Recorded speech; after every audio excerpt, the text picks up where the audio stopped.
Oui, Proverbe 29, verset 2 nous dit ceci. Quand les justes se multiplient, le peuple est dans la joie. Quand les méchants dominent, le peuple est dans la douleur, dans la souffrance, le peuple gémit. Oui, mon cher ami, je vais répondre à la question selon laquelle est-ce qu'un chrétien doit faire la politique? Est-ce que la foi chrétienne est compatible avec, n'est-ce pas, la pratique de la politique?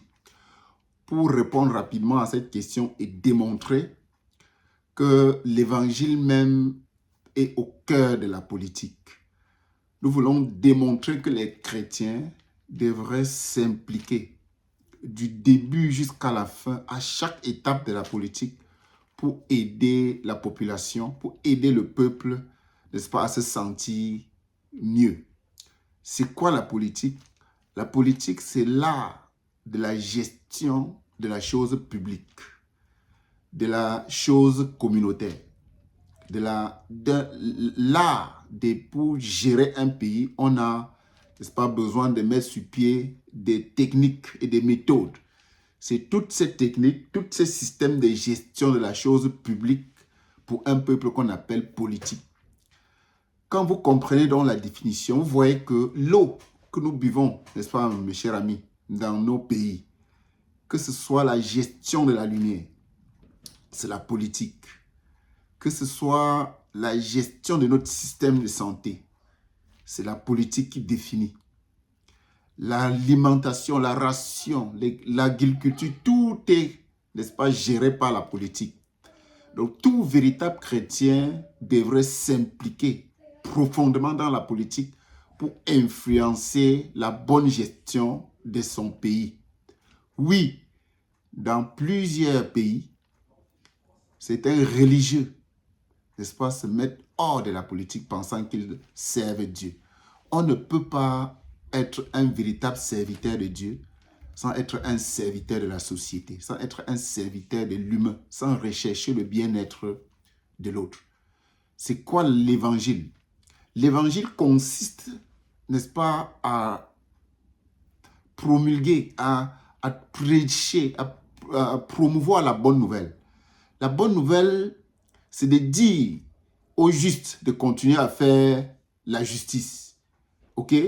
De dire à ceux qui pratiquent l'amour, d'aider le prochain de continuer à le faire parce que le royaume de Dieu leur est réservé.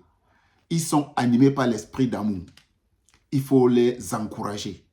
Il faut dire à ceux qui font du bien de continuer à en faire. Et puis, l'évangile ne se limite pas à encourager aux gens d'aimer et de faire du bien. Et, n'est-ce pas, de pratiquer l'amour au quotidien. L'évangile consiste aussi à dire à ceux qui font du mal d'arrêter de le faire. C'est ce qu'on appelle l'évangile avertit les méchants. Parce qu'il y a un sort. La colère de Dieu est réservée aux méchants. Donc, il faut présenter l'évangile dans les deux cas. À ceux qui sont déjà en train de faire ce que Dieu veut, on les encourage. On dit, tu es la lumière, continue à le faire, mon cher ami. Tu auras une récompense. Les œuvres de l'Éternel que tu es en train d'accomplir seront suivies de bénédictions, n'est-ce pas? Et beaucoup de bénédictions et de bonheur, de la richesse. Continue à en faire. Tu vas sûrement non seulement être un membre du royaume de Dieu, tu es un membre du royaume de Dieu, mais tu es un bon citoyen céleste qui accomplit une belle mission sur terre. On te félicite. Mais celui qui ne fait pas, celui qui pratique le mal, celui qui cause du tort à son prochain, on doit aussi lui dire que ce que tu fais n'est pas bien. Alors, que dit la Bible? Que dit la Bible? Luc 4, verset 18 dit, « L'Esprit du Seigneur est sur moi parce qu'il m'a oint pour annoncer une bonne nouvelle aux pauvres. Il m'a envoyé pour guérir ceux qui ont le cœur brisé, pour proclamer aux captifs la délivrance et aux aveugles le recouvrement de la vue, pour renvoyer libres les opprimés. » Voyez-vous, mes chers amis, ça c'était la parole que Jésus-Christ avait lue quand il a pris les Saintes Écritures, quand il a pris les Écritures dans le temple pour la première fois, il s'est introduit en disant que cette parole, n'est-ce pas, s'est réalisée aujourd'hui. C'était une prophétie. Donc l'évangile consiste à rechercher le bonheur de ceux-là qui sont opprimés, de ceux-là qui sont pauvres. C'est de leur apporter, n'est-ce pas, la solution à leurs problèmes. Lorsqu'on évangélise, premièrement, c'est pour rechercher, n'est-ce pas, rétablir la justice. C'est pour, n'est-ce pas, aider les esclaves, aider ceux qui sont opprimés à se sentir bien, à être libérés de l'oppresseur.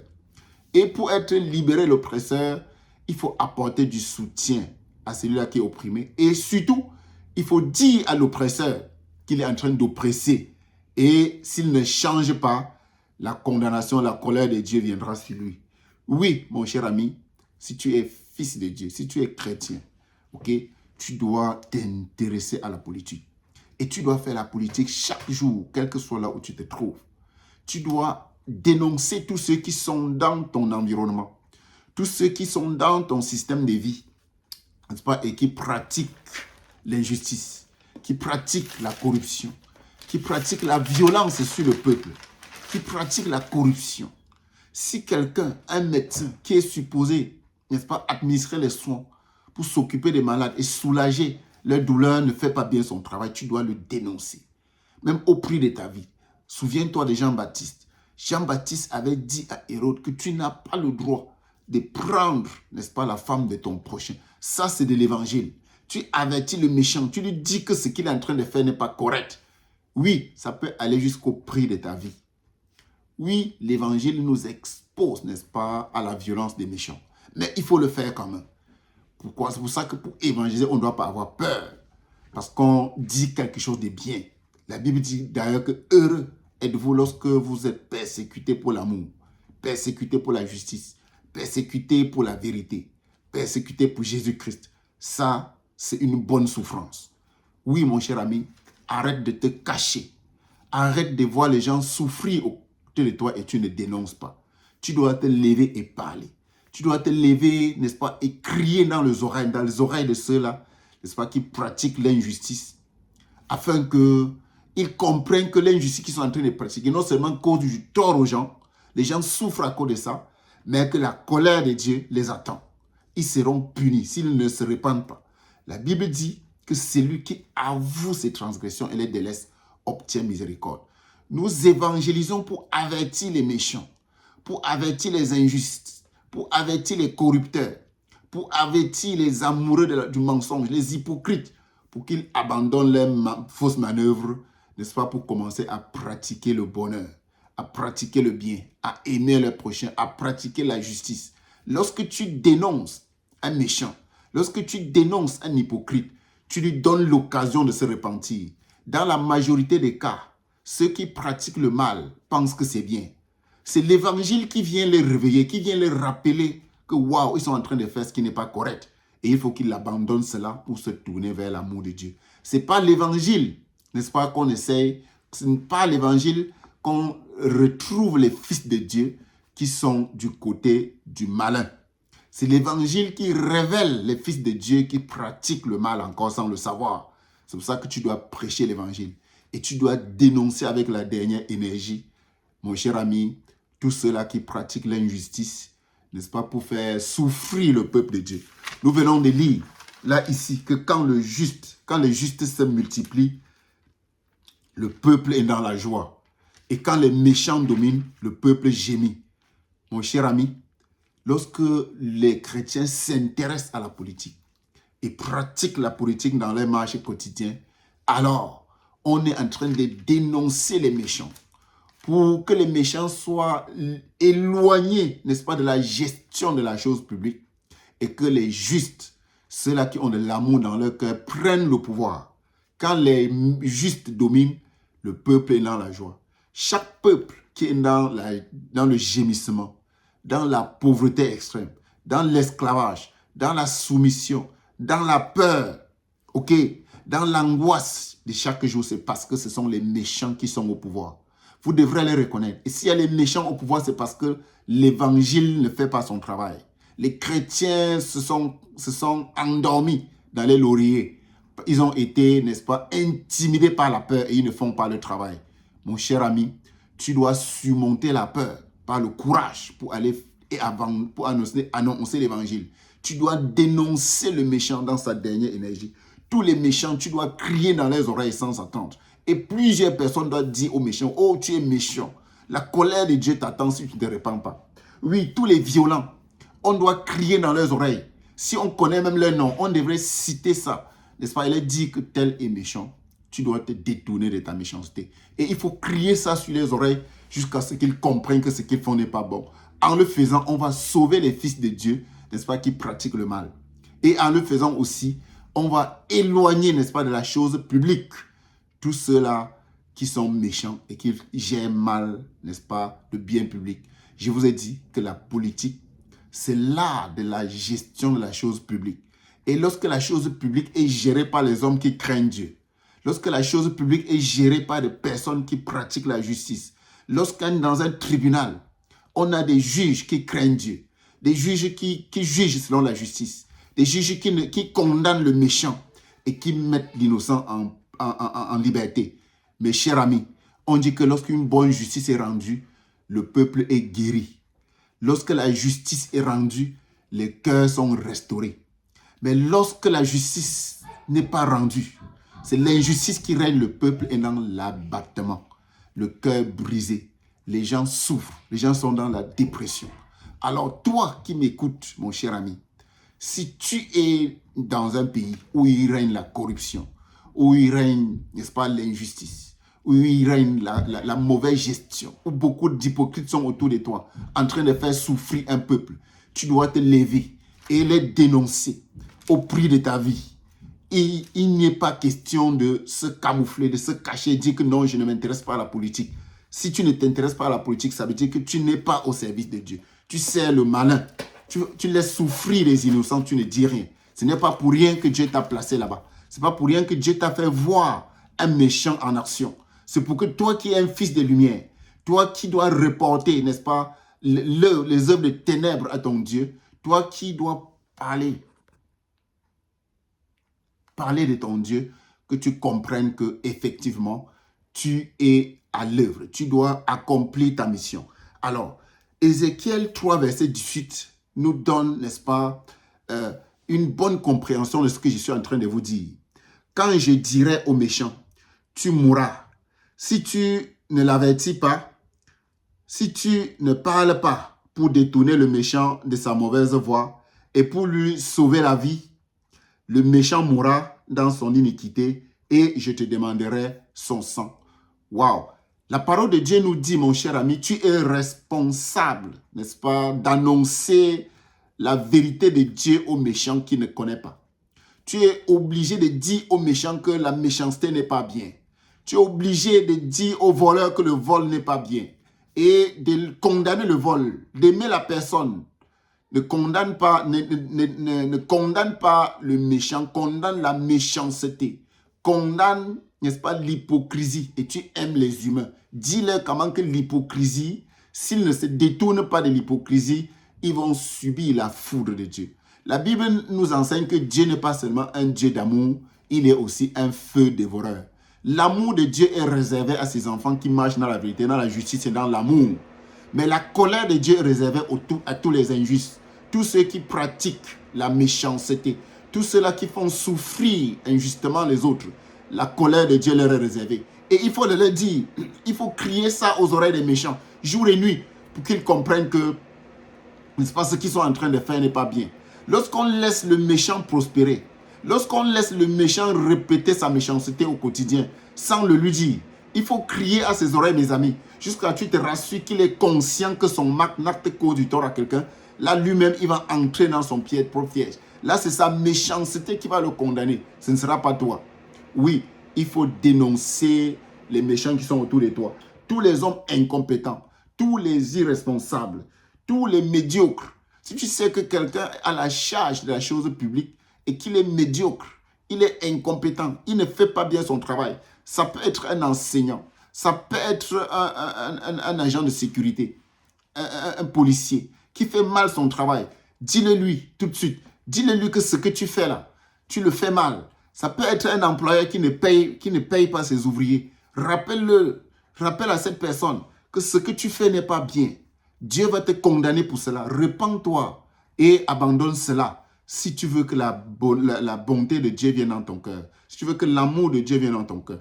Oui, tu dois faire la politique. Tu fais déjà d'ailleurs la politique. Dis que je ne fais pas la politique, c'est une fuite en avant. Tout le monde fait la politique, que tu le veuilles ou pas, inconsciemment ou consciemment. C'est pour ça qu'aujourd'hui, mon cher ami, ce message, c'est pour, n'est-ce pas, t'alerter pour que tu comprennes que tu dois contribuer de manière efficace et de manière active et de manière consciente, n'est-ce pas, au déroulement des activités de ta cité. Oui, là où tu es établi, ça peut être dans ta maison, ça peut être dans ta ville, ça peut être dans ton lieu de service. Sache que tout ce que tu vois, ce n'est pas pour rien que tu es là-bas. Quand le Seigneur t'installe là-bas, c'est pour que tu sois, n'est-ce pas, le messager de la bonne nouvelle là-bas. Pour que tu sois, n'est-ce pas, celui-là qui porte la parole de vérité à ceux qui sont autour de toi. Tu dois être la sentinelle de l'Éternel. La Bible dit que nous sommes les ambassadeurs de Christ dans notre génération. L'ambassadeur, c'est celui-là qui reporte les difficultés du monde, n'est-ce pas, dans le royaume de Dieu. Et tu dois dire à tous ceux qui pratiquent ce qui n'est pas correct que mon cher ami, ce que tu fais n'est pas honorable. Tu dois l'abandonner. Oui, je répète, lorsque les justes dominent, le peuple est dans la joie. Et lorsque les méchants, n'est-ce pas, dominent, le peuple est dans la souffrance. Le peuple gémit. Tu dois investir, si tu es de Dieu, mon cher ami, toute ton énergie pour que le peuple soit, pour que la justice de Dieu règne, pour que la vérité de Dieu soit sue, soit connue de tous ceux qui sont autour de toi. Parce que Dieu t'a établi pour cela. Si tu es chrétien, cesse d'aller t'enfermer dans une salle, tu dis que tu loues Dieu. Dieu n'a pas besoin de ce genre de louanges. Les vrais adorateurs de nos jours adorent en esprit et en vérité. C'est pour ça, mon cher ami, pour terminer ce message, je voudrais que tu comprennes. Je vais te dire quelque chose qui va te surprendre. Les véritables fils qui servent Dieu sont ceux-là qui, au quotidien, dans les chaînes de télévision, dans la rue, dans les presses, dénoncent, n'est-ce pas, les injustices des gouvernants au prix de leur vie. Voilà ceux-là qui servent vraiment le Seigneur dans leur génération. La majorité sont même en prison. On les enferme. Oui, mon cher ami, si tu m'écoutes, tu entends, tu écoutes ce message alors que tu es dans une prison. On t'a enfermé pour tes idées. On t'a enfermé parce que tu as juste dit la vérité. Ne te dérange pas. Tu es au bon endroit. Heureux sont ceux-là qui sont persécutés pour la vérité, pour la justice, pour, n'est-ce pas, l'amour et pour Jésus-Christ. Tout ce que tu as fait, c'est exactement ce que tu aurais dû faire. Ne te dérange pas. La Bible dit que ne craignez pas le méchant. Ne craignez pas l'ennemi qui peut tuer la chair, mais qui ne peut pas toucher à votre âme.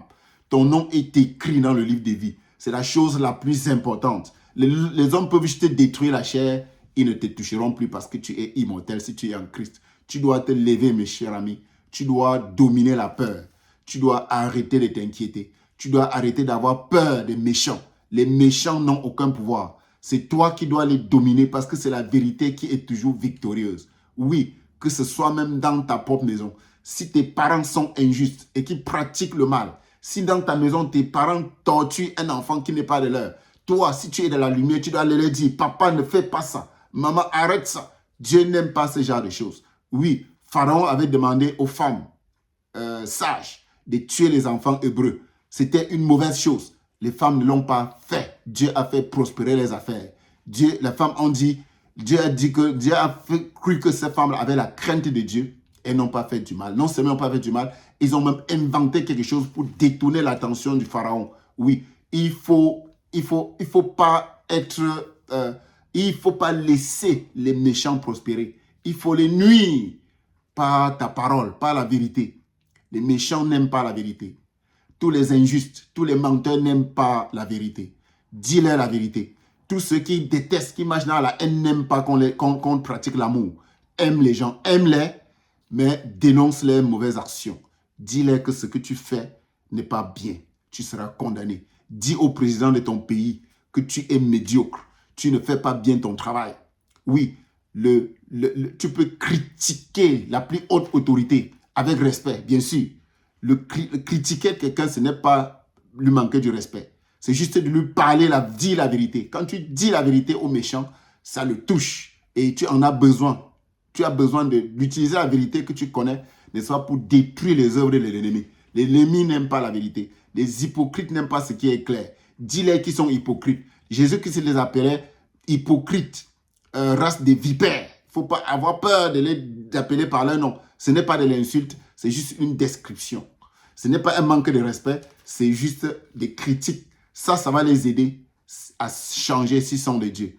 Et, mes chers amis, si tu le fais, tu vas voir comment, si tout le monde se lève et on se met à crier derrière les méchants et à applaudir pour ceux-là qui pratiquent du bien.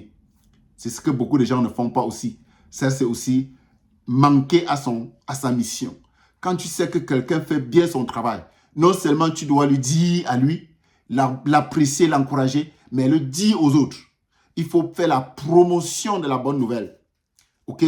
Il faut dire à celui-là qui fait bien son travail que félicitations.